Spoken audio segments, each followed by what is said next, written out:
Good afternoon. It's Sunday, the 20th of December. I'm back in the reading nook on another chilly day, and I have this big box still to delve into. Now, it's all stuff from Chaosium. It's a box of basically RuneQuest Classic or RuneQuest II reprints that Chaosium has made available about a month ago or so.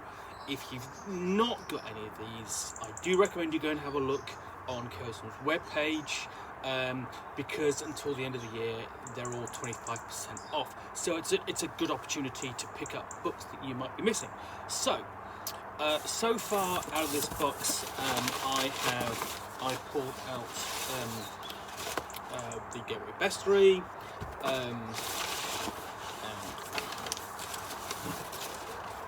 Troll Pack.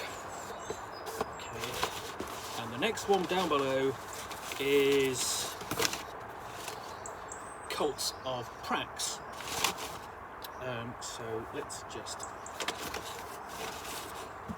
move this around a bit. So okay, there we go. So Cults of Prax. In the fantasy role-playing game RuneQuest, magic works because relations between the spiritual and physical plane are immediate and concrete. Maintaining good relations with your chosen god allows you to learn special magic, provides you with trusted companions in a cutthroat world, and you may even roll for divine intervention to escape a tight place. RuneQuest and its universe link with a deep and consistency unparalleled in gaming, and that's pretty much true. But the thing is, that consistency and depth starts here.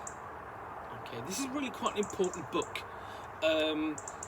Now, the thing is, when you bought a copy of RuneQuest and then RuneQuest II, or now known as RuneQuest Classic, there are like 3 cults in the book. So Kygo Lightor, one of the troll cults, and then Yamalio, and Sun God, and then Black Fang is sort of like a minor thing.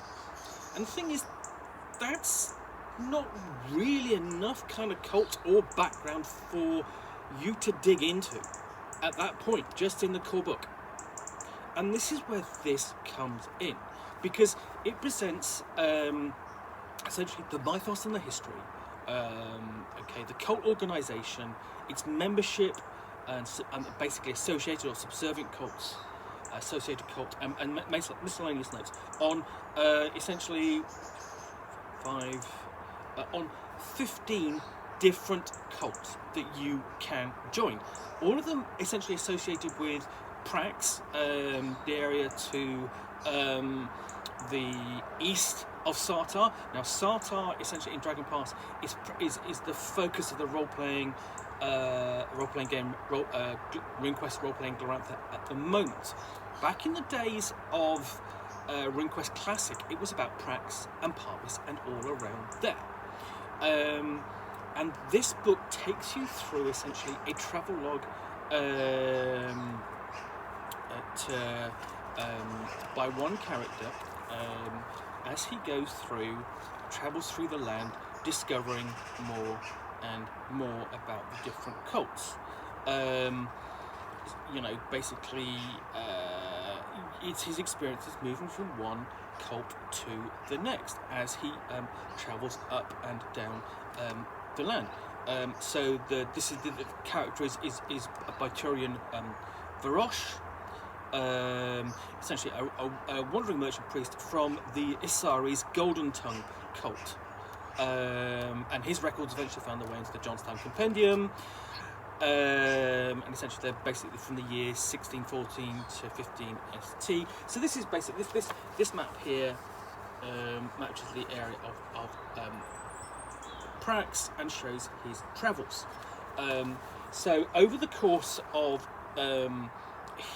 his travels, he will encounter the Eldraya, the elf goddess, the cult of the elf goddess, Chalana Aroy, the healer cult, Dakafel, ancestor worship, Irithia, herd mother, Humax, the war god, Isaris, his own trader god, Kaigalator, the troll ancestress god, or goddess, sorry, Lankormai, the knowledge god, Orlanth, the god of adventurers, Parvis, the city god, Seven Mothers, the primary lunar cult that the Lunars proselytize, Stormbull, the berserker god who hates chaos, Warhard, the nomad chieftain deity, Yamalia, mercenary god of light, and Xeraxaran, the troll war god. And all these are given detailed write-ups in these in this book. And it's not just a case of, okay, I encountered these. That's part of the sort of like, that's telling the story. It starts off with the barbarian gods, Dakafal, and Stormbull, Waha, and Erythia. We move on to the invader deities, Humat, Seven Mothers, Parvis, and Ymalio. Basically, invader gods to Prax, that is.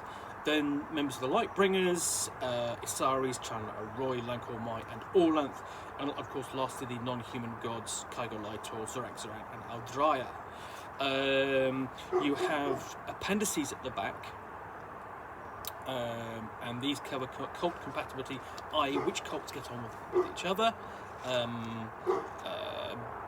Basically a list of the cult memberships by tribe, calendar of the holy days, and then new skills, new battle magics, new rune magic, because there's a whole host of, essentially what you've got is that battle magic is now spirit magic, of course, but essentially that's the magic that every kind of character, or certainly player character, and your average person,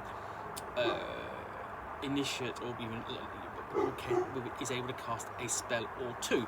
Rune magic is specific to the cults, so you've got, or each cult has got its own specific magic, and then content such as basically slave bracelets. Now, they discuss slave bracelets. Slavery is a part of some of the cultures to be found in Glorantha, and there's a location which by Chaosium visitors, which is Pimpus Block, which is essentially the major slave trading point in basically the Southern Draken Pass. And then you covers things like the use of the pike or two-handed weapon, because Yamalia worshippers use those rather than necessarily the axes and stuff like that. Scimitar for the Lunars, of course. Then we go on to other sources and here, this book originally came out in 1978, 1979, and it's 40 years old. You're going to hear first mention here of RuneQuest, a fantasy role-playing game wherein the mighty Glorantha may be entered into the lands of legend and myth, penetrating the immortal stories to participate in the God's War, fight against chaos and the great darkness, or aid in the trials of the Lightbringers or the Protectors. Okay, that never appeared, whereas RuneQuest, the role-playing game, has, and now it's going to become Quest Worlds, but there are elements of hero questing in the setting anyway, and so on. There's chronology, which covers God time through the Golden Age and then through to time itself, an actual history, Dawn Age, Second Age, up into the current Third Age. And right at the back, here we have, basically just out of pure interest for for the RuneQuest historians amongst you, and there are plenty of those out there. They put the nicer. Here's basically details of other printings of this book. Okay, so this is a nice book to add to your collection because it's a piece of history, of course. It's also an interesting book. Because it adds more detail, not necessarily because there's not all, because at this point there's still not a lot of information on all of the cults available. There's enough, certainly in the core rule book for RuneQuest role-playing in Glorantha, until the massive cults book comes out, which is going to be amazing. But if you're still playing RuneQuest II or RuneQuest Classic, this is still applicable. You can still use this. I mean, just as much as you can use this with cults, or you can use it with RuneQuest role-playing Glorantha. Okay, a lot of the content is still applicable, and it's fairly easy to adapt. Okay, so, but essentially, the importance of this book is that ultimately what it did is it presented a way in which to provide information about the gods of a setting, in this case Glorantha, and then not just tie those gods into the setting, but tie the worship of those gods into the setting, and thus the characters. The player characters were encouraged to join a cult, they would gain benefits, and it would become important to them. They were role-playing worshippers of a particular god, far more than you would see in certainly other role-playing games of the time. The worship in and belief in a god and membership of a cult is intrinsic to playing in Glorantha. And this is the first book that really showcased how to do that. Okay, so that's Cults of Prax, available as a print-on-demand softcover from Chaosium now.